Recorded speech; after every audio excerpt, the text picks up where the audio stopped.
Bonjour, c'est votre naturopathe préféré. Donc aujourd'hui, je vais vous parler en fait des différentes sortes de fausses faims. Parce que j'entends souvent les clients me dire oh là là, mais j'ai faim. Et bien souvent, ce sont ce qu'on appelle des fausses faims. C'est-à-dire que c'est très rare d'avoir vraiment faim tel qu'on l'entend. Il faudrait pour cela que vous ayez déjà évacué tout le gras un peu qui vous entoure. On a tous un petit peu de gras quelque part, et donc pour ça, il faut quand même de nombreux jours, etc. Donc c'est, voilà, même les gens qui jeûnent, à part la première journée, en général, on n'a pas faim. Donc je vais vous expliquer un petit peu, on va aborder 5 fausses faims. La première, alors je commence dans l'ordre en fait. La première, ça va être l'hypoglycémie. C'est vraiment ce qui est le plus courant. C'est-à-dire que soit vous avez pris un petit déjeuner trop sucré, et forcément, à 11 h, vous avez l'impression d'avoir faim alors que vous faites juste une légère hypo. Ça ne veut pas dire que vous perdez connaissance ou même que vous faites un malaise. Mais voilà, c'est une sensation un peu de fatigue, le besoin de manger. Donc ça va être l'attirance pour le sucre. Je connais aussi éventuellement des personnes qui vont manger trop sucré le soir en grignotant devant la télé. Et le lendemain matin, ils vont se réveiller en hypo. Alors qu'en général, quand on sort du jeûne de la nuit, le matin, on n'a pas forcément faim. Il faut quand même commencer un peu d'activité physique pour avoir l'appétit qui s'ouvre. Et donc, voilà, ce type de faim du matin où on a envie de se jeter sur le petit déjeuner sucré, en plus, voilà, ça pressent souvent une hypoglycémie de la nuit. Donc ça, c'est la première, la fameuse hypoglycémie. Pareil, si vous mangez des calories vides, par exemple un sandwich, ou alors du McDo, des hamburgers, ou qu'il n'y ait pas assez de protéines, vous allez avoir faim 1 ou 2 heures après, parce que c'est un aliment trop sucré, une assiette de pâtes, etc. Tout ça, ce sont des faims d'hypoglycémie. Donc soyez attentifs à ça. La deuxième faim, alors là, c'est un peu plus sournois, je dirais, mais ça arrive très couramment, c'est la faim des habitudes. C'est-à-dire que souvent, en fait, avec ces fractionnements de repas qu'on fait, on a rarement l'estomac vide. Et du coup, quand on a l'estomac vide, on a l'impression qu'on a faim. Alors que c'est juste normal d'avoir l'estomac vide. Donc, comme on mange le petit déjeuner, ensuite parfois un encas, ensuite le déjeuner, ensuite le goûter, ensuite le dîner, parfois un encas avant d'aller se coucher, un fruit, quelque chose comme ça, on n'a jamais l'estomac vide. Donc on ne sait même plus ce que ça veut dire, on a l'impression qu'on a faim, alors que pas du tout. Enfin, vous avez terminé votre digestion et enfin le corps peut un peu réguler les choses, nettoyer les toxines, etc. Sinon, vous n'avez jamais le temps de faire de la détox. Donc ça, c'est vraiment un gros piège. En plus, ça va générer aussi de l'acidité dans l'estomac, puisque vous allez manger, vous allez avoir des habitudes de repas qui fait qu'à chaque fois votre estomac va déverser de l'acidité en avance pour digérer, et ces acidités, vous allez avoir l'impression que vous avez faim alors que c'est juste l'estomac qui se dit ah bah tiens, j'ai pas encore à manger, et comme il n'a pas l'habitude d'être vide, il déverse tout le temps de l'acidité pour pouvoir digérer. Donc voilà, tout ça c'est vraiment une fausse faim assez piégeante. On a souvent tendance à dire oui, il faut jamais sauter de repas, etc. Voilà, moi je suis pas forcément pour. De temps en temps, ça fait du bien. Vous savez, il y a la grosse mode actuelle du jeûne de 16 heures. Donc voilà, je trouve que ça permet de nettoyer un petit peu son organisme. Ça peut être intéressant. Donc voilà, cette fameuse fausse faim de l'estomac vide et de l'anticipation aussi. C'est-à-dire qu'on se dit, oh là là, j'ai rien à manger ce midi, ou alors comment je vais faire pour pouvoir m'en manger. On mange alors qu'on n'a pas faim à midi, alors qu'en fait, parce que voilà, on sait qu'à 3 heures on ne va pas pouvoir manger, etc. Donc n'hésitez pas à prendre avec vous toujours des amandes, des noix, tout ce qui est oléagineux. Ça vous permet d'éviter d'anticiper un repas à midi. Alors vous n'avez peut-être pas forcément faim parce que vous avez pris un petit déjeuner très tard, mais vous vous dites non, parce qu'après à 15 heures je pourrais plus manger. Donc c'est pas grave, vous n'avez pas faim, vous mangez pas le midi, et puis à 15 heures vous prenez quelques amandes, etc. pour tenir jusqu'au soir, et ça se passera très bien. Un fruit, ça va se passer très bien.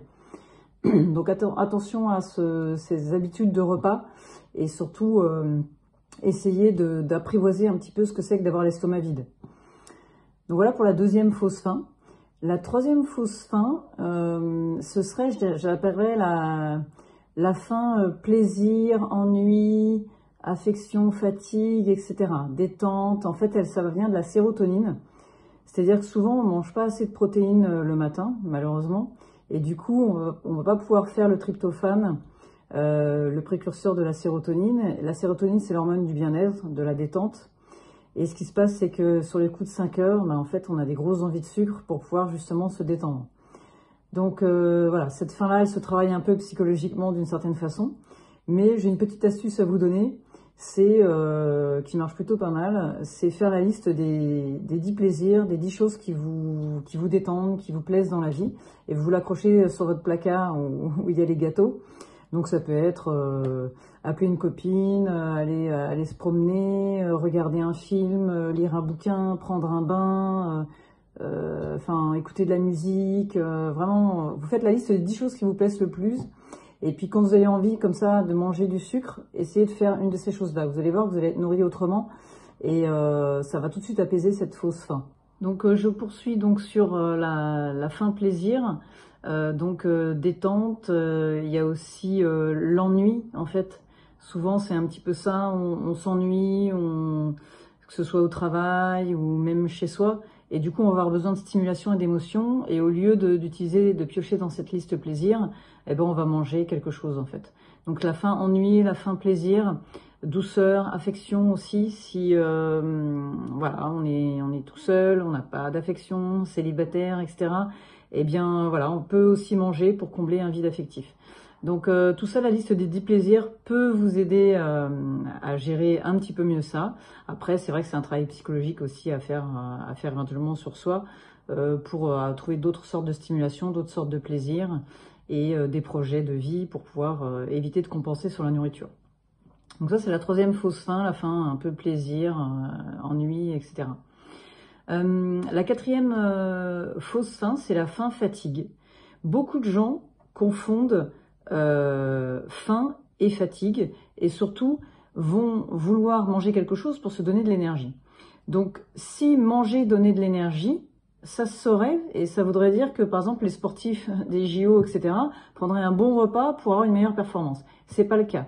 Vous le savez, comme tout le monde en fait, pour pouvoir avoir une bonne performance au niveau physique et sport, il vaut mieux ne pas avoir mangé avant. Et on mange après pour récupérer. Donc ça, c'est vraiment un piège, se donner de l'énergie. Donc souvent, c'est souvent confondu avec l'hypoglycémie. Finalement, on se croit qu'on est fatigué, mais on veut se donner de l'énergie.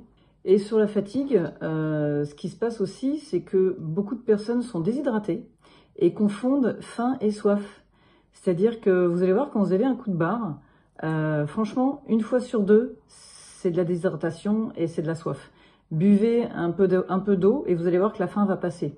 Pas parce que vous allez remplir votre estomac avec de l'eau, mais parce que voilà, vous allez vous réhydrater et votre petit coup de barre, votre fatigue passagère va passer. Donc voilà sur la quatrième fausse faim, faim fatigue, entre guillemets, anti-fatigue. La cinquième et dernière fausse faim que j'avais un petit peu analysée, c'est ce que j'appelle la faim de sucre. C'est-à-dire que vous savez que vous n'avez pas faim, vous avez presque même déjà mangé votre repas salé avec un plat normal et vous avez très très très envie d'un dessert ou très envie de sucre alors que vous n'avez plus faim. Et donc parfois on a même l'impression on peut avoir l'impression d'avoir quand même encore un peu faim, vous voyez, alors que vous savez quand même, si vous écoutez votre corps, que vous n'avez plus faim. Donc là on est plus sur, je dirais, de la dépendance au sucre.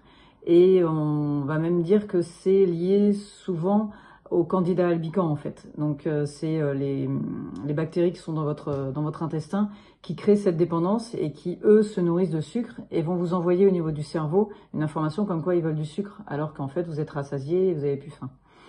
Donc là il n'y a pas trop de secret, il faut un peu se sevrer du sucre. Donc pour ça j'ai une petite formation qui est assez sympa sur se libérer du sucre.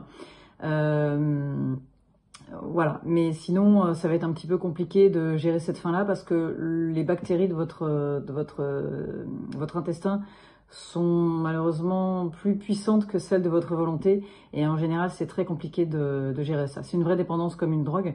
Donc voilà, il y a des petites astuces il y a une méthodologie pour pouvoir s'en défaire. qu'il faut un petit peu respecter. Mais sinon, c'est un petit peu compliqué de le faire à la force, mais pourquoi pas, hein, vous pouvez toujours tenter, voilà. Mais en tout cas, c'est une fausse faim. Donc voilà, essayez de manger un peu plus gras pour essayer de contrer cette faim. Parfois, ça peut apaiser au niveau des neurotransmetteurs et au niveau émotionnel, et ça peut vous permettre de gérer un petit peu mieux cette dépendance. Donc voilà pour les 5 fausses faims qui vont vous permettre d'éviter de manger trop et inutilement. Donc j'espère que cette vidéo vous aura plu et intéressé, qu'elle pourra vous servir pour pouvoir peut-être éventuellement mincir si c'est votre objectif, manger un petit peu moins pour être en meilleure santé aussi, ce qui est toujours intéressant. Et donc je vous dis à très bientôt.